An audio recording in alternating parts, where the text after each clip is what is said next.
Good morning! C'est le comédien le plus élastique, fou et lumineux depuis des années. Il nous a fait pleurer de rire et est devenu culte. Jim Carrey a tourné des comédies incroyables sans oublier des drames remarquables. Retraçons sa carrière dans Comedy Club.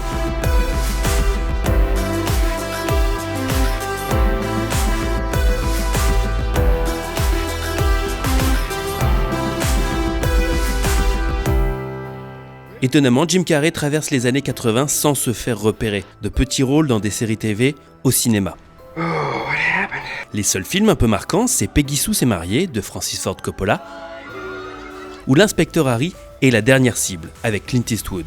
10 ans de stand-up, de casting et pas de véritable succès. Il passe les auditions du Saturday Night Live dans lequel ont été révélés Bill Murray ou Dan Aykroyd mais refusés 2 fois. C'est alors dans l'émission d'un même genre, des sketchs hebdomadaires, In Living Color, qu'il se rabat dès 1990. Il y restera les 5 saisons que dure le show et y fera repérer ses imitations de Stallone, Eastwood ou Sammy Davis Jr.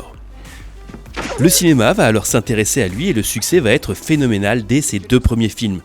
Pourtant, ce ne sont pas les meilleures comédies du monde, mais Jim Carrey va en faire des films cultes grâce à ses mimiques. Tout commence avec Ace Ventura aux côtés de Courtney Cox. Succès inattendu au box-office, mais que dire du suivant, The Mask. Incroyable performance, incroyable succès aux côtés de la débutante Cameron Diaz. Les deux sortent en 1994, tout comme Dumb and Dumber avec Jeff Daniels, encore un succès inattendu qui font de cette année l'année Jim Carrey. Tous les studios le veulent, sa carrière est enfin lancée. Il participe ainsi à Batman Forever en tant que The Riddler, tourne la suite d'Ace Ventura et Disjoncté de Ben Stiller, un film qui perturbe un peu son public qui attendait une grosse comédie, pas un film noir. Il va vite s'en remettre en alternant des bonnes grosses comédies et des films plus malins, parfois indépendants, pour montrer l'étendue de son talent artistique et en ne sortant plus qu'un film par an environ. Menteur Menteur est un parfait exemple de ce que peut faire Jim Carrey dans la comédie pure.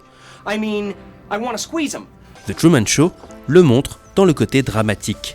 Man on the Moon le voit délivrer une performance possédée d'Andy Kaufman, quasi mystique. Il enchaîne avec Food Irene, dans lequel il joue plusieurs facettes d'un même homme, ou The Majestic, qui est un échec commercial.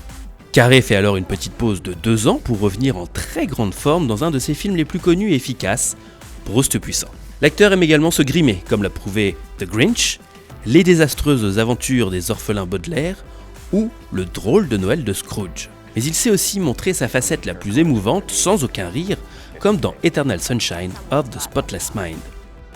Les années 2000 sont un peu moins efficaces côté succès. Braqueur amateur, Le nombre 23, Yes Man ou I Love You Philip Morris ne trouvent pas toujours leur public. S'entend de plus en plus régulièrement du grand écran et revient 2 apparitions marquantes. D'abord en caméo dans The Office pour une tentative de succéder à Michael Scott joué par Steve Carell en tant que chef de Dunder Mifflin, puis dans 30 Rock. Il réalise aussi une apparition dans Légende vivante pour une bataille épique remplie de caméos. And the incredibly polite Canadian news team.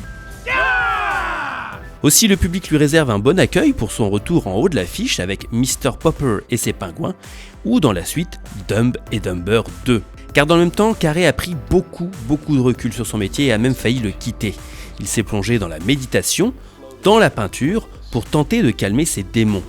Le documentaire Andy et Jim le présente pour la première fois sous un nouveau jour, barbu, hirsute, déconnecté. Mais l'heure du renouveau est arrivée pour Jim Carrey. C'est ainsi un formidable accueil critique qui va avoir lieu pour sa prestation quasi mutique dans The Bad Batch, un tout petit film indépendant. Il joue dans l'ultra-violent Kick-Ass 2, un rôle surprenant. Et il est le héros de sa première série TV, Kidding, qui colle parfaitement à son humanité retrouvée, touchant, drôle, sans en faire des tonnes. Aussi, le public est agréablement surpris de savoir qu'il revient au comique à outrance pour son rôle de Dr Robotnik pour le film Sonic en 2020 sur les écrans, avant de savoir si ce retour est bien le bon. Mais on parle en tout cas de son retour dans le rôle qu'il a vu exploser pour The Mask 2. Jim Carrey nous surprend régulièrement, il n'est jamais là où on l'attend. Il est de manière évidente et certaine un membre indiscutable de notre Comedy Club. Quel est votre film préféré avec Jim Carrey? Qui voulez-vous voir dans un prochain Comedy Club? Commentez, likez la vidéo et partagez-la et abonnez-vous à notre chaîne pour suivre nos prochaines vidéos consacrées à la pop culture. Oh, and in case I don't see you, good afternoon, good evening, and good night.